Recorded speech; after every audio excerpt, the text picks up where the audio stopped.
fighter, and I'm joined now by El Guapo, Bas Rutten. Oh my God, El Guapo in person. Bas, how you doing today? I'm doing great. Thanks for asking. It's humid here outside, but I like it. The weather is good actually. Yesterday I came in, it rained, but now it's nice weather. So I'm a nice weather kind of guy. That's why I'm in California. Exactly, and he's here today in Boston for the Moosin, hope I'm saying it right, the Moosin Freak Show, if you will, main evented by VS Pudzianowski and Sylvia. Bas, you're doing commentary. What are your thoughts for this main event we got tomorrow night? I saw Pudzianowski. I saw him on the internet. Ran out against 45 seconds. And he was doing the focus mitts.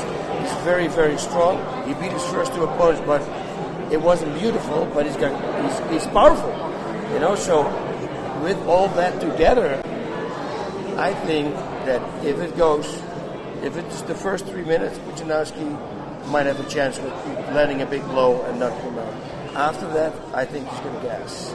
I think he's got so much muscle. Now, I know he was 310 pounds and went all the way back down, so that's a really good sign. I don't know if that became lately, so that he's in better shape, but all those big muscles, they need oxygen. And most of the time, we see the big guys running out of gas. We have an amendment to make in that interview. Bas said some dark history about Marius. I found out that he went 2 rounds, like 10 days ago, 2 rounds. Now I hear that the second round was, you know, they didn't have a lot of gas, but still very impressive for a big guy like that to go 2 rounds. So hopefully tonight, when he can preserve his energy a little bit, we're going to actually see a good fight. I'd love to see a good fight going into the second round.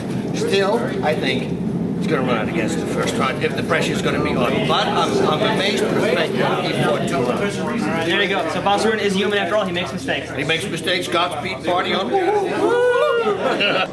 want to ask you about a former student of yours, Mr. Kimbo Slice. He recently just got cut from the UFC. And you guys used to work together back when he was first cutting his teeth in the business world. Now, what do you think about him getting cut recently from the UFC?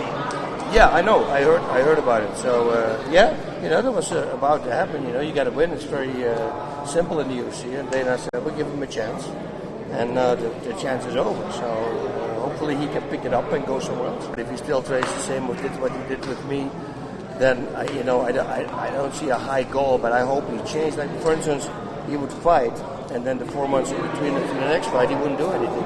You know, trains once a while. I think as a fighter, you should continue training. I think that he did that also with American Top Team right now. So hopefully he's going to pick up. The trick with him is to pick out 6 ground techniques, maybe 4 only, and find different setups for those techniques. So you have 3 different ways to get to a certain submission, and just focus on that and nothing else. And the striking, well, he can strike. He's got to learn how to defend the low kick though, because that wasn't good, you know. But we worked on all that, so, and he didn't do it here. I think he trained way more on the ground. I think his focus was that. And then when he fought Mitrione, he got surprised at the setup. And Mitrione, I was super impressed with him because this guy's been training for a long time, pulling off triangle chokes, you know, gator. I mean, he went for everything, and his kicks, his low kicks were really hard too. So where do you think is the most likely place where you will see him pop up next? Japan, yeah, right. They love persons like that. He's got that enigma. He's got a great aura. You know, he's intriguing. People want to see what he does. So his career is not over. I'm sure not, because he's how do you say that? Like I said, people want to see it. There's a word I'm trying to find in English, but I can't find it. I can't think of it. Charismatic. That's a good word. Charismatic. Right now, it's a difficult word. I can say aluminum too. Aluminium, is that right? Aluminium in Holland. There we go, yeah. Another thing I want to ask you about, and people are still talking about this now, the recent Strikeforce, I feel, gang rape of Jason Mayhem Miller. Miller came into the ring after the main event of Shields, and the whole chaos broke loose. What are your thoughts on that situation? I think that somebody should have stayed at the cage and stopped him from coming in. Who decides who can go in the cage at any time? You know, Jason had a few drinks, you know, and then going in at a moment like that. And you know, that camp, you know, they're known for starting brawls then. So it was just not a smart decision. And you just have to take somebody's great moment away. I say the problem was with the person who stands there at the gate. They simply should have said, "No, you're not coming in." Now, as far as the whole sport goes, is this just a black eye for all of mixed martial arts? I mean, there hasn't really much talk about Strikeforce coming back to CBS yet. Do you think it's going to be just a big black eye for the whole sport? And do you think Strikeforce will actually be back on CBS for that matter? Scott Coker is a phenomenal guy. I always really liked what he does. And yes, they should be back on CBS. If CBS would have that show one that we saw last week with Alistair Overeem, I mean, the ratings would have gone through the roof, you know. But that's the thing, the problem with TV, you never know when there's going to be a great event. You don't know if there's a fight breaking out, you know. And the worst part is, if a fight breaks out in mixed martial arts, you know, then it's a big thing. But if you go to soccer in Holland, they have military police on horses. If the guy from a different state, so to say, is coming in, the hooligans, they go in special trains where everything is metal, even the seats, they can't break anything. They literally, like cattle, have a tunnel going straight to the stadium. There's fighting all the time, and that's okay. But then one fight breaks out in a mixed martial arts event, of course, you see they're all primates, and they're this, you know, people should relax a little bit. Do I say it's good? Of course it's not good. We said on mixed martial arts, it's insane. This should never happen. You know, you should, if you're a champion, you should present yourself like a champion. You're not going to fight. You know, fighting with words is better. You know, he simply could have said when Jason came in, he said, didn't I beat you last time? You know, you want to get back. Why don't you go stand in line, beat some opponents, you know, work yourself up to the top, and then you're going to fight me again. You see, I think words like that hit way harder than to push somebody. But that's me, you know, and I'm not there at that moment with the adrenaline and the victory, you know. I wouldn't know what I would do. Yeah, very true. Now, we're here almost at the halfway point of 2010. What would you say has been the best fight of the year so far that you've seen? You know, I like really the total domination from Alistair.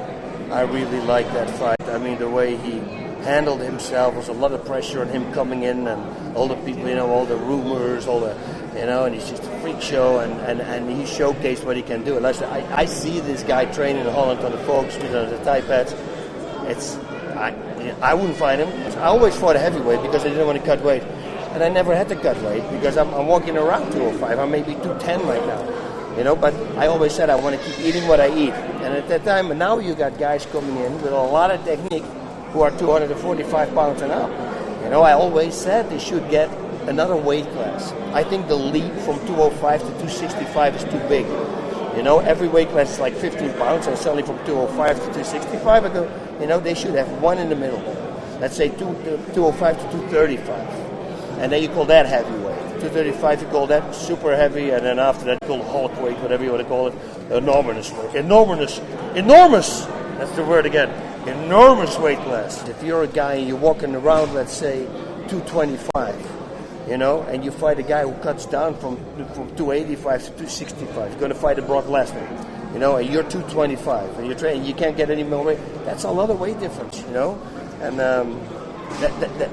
it's difficult to be like 225. If you're 210, you can cut down to 205. I never believe in cutting weight. I always say make up with technique. You know, be stronger. People, they always give it a reason. Some guy loses in the weight class, and they say, because his opponent cuts down so much. No, it's not. You just lost that fight. Get better and come back, you know, but don't dry yourself out. That's the biggest problem. The biggest problem that people get hurt is the cutting weight. That's why in boxing die so many people a year. They cut too much weight. And if you drain all your body fluids, that includes your brain fluids. That's my thought. And then if your brain fluids they're there for a reason, right? To absorb the shock. And if it starts bouncing in your skull, that is not a good thing. Especially when you box constantly, 85% training, everything is in the head, you know? It makes martial arts, thank God we got the ground game also. So that doesn't make it as dangerous. All right, now, Bas, you're one of the busiest guys in mixed martial arts. You got your BAS action system, workout system. You got school going on. Can you give us a little rundown of what's going on with Bas these days? Oh, there's a lot going on. I do something with EA Sports with a new video game, and that's going to be. Exactly? I can't tell because they're going to make a special announcement, but it's cool. You watch, and I'm working on an invention that I had already in Holland. It's a device that you use to train with, and it will increase your stamina dramatically. And I'm not going to say what it is yet, although I have the patent, and nobody can do anything with it, because I started looking around. I couldn't believe that nobody made that thing. Because this is one of those things, if you see it on TV, 100% guarantee if you're an athlete, you're going to buy it. And my tagline is going to be very simple. It's going to be like, are you competing? Yeah, okay, now you better buy that thing, because if your opponent buys it, you're going to lose. In whatever sport it is. It's not only for fighting. All right, well, Bas Rutten, thanks very much for your time. That's a big answer. Yeah, all right. Bas, thank you very much. Question mark. What's it going to be? You guys going to go like, wow, the simplicity is unbelievable of the idea. But then you go, okay, I see it in a second. They're going to do testing on it now at the University of Texas. And this guy said also, he said, wow. I said, I know. It's a cool device. Am I going to get one of those in the mail? Yes, I will. You know, you send me an address. Oh, Bas Rutten, just on air, says that I'm going to send you one. All right, the Fight Nerd's getting free stuff from Bas Rutten. Bas, you are awesome. Thank you very much for your time. You're welcome. Thank you. Godspeed. Party on. Woo! This video is sponsored by Hoodlum Fight Gear. Made by fighters for fighters. Check them out at hoodlumfightgear.com.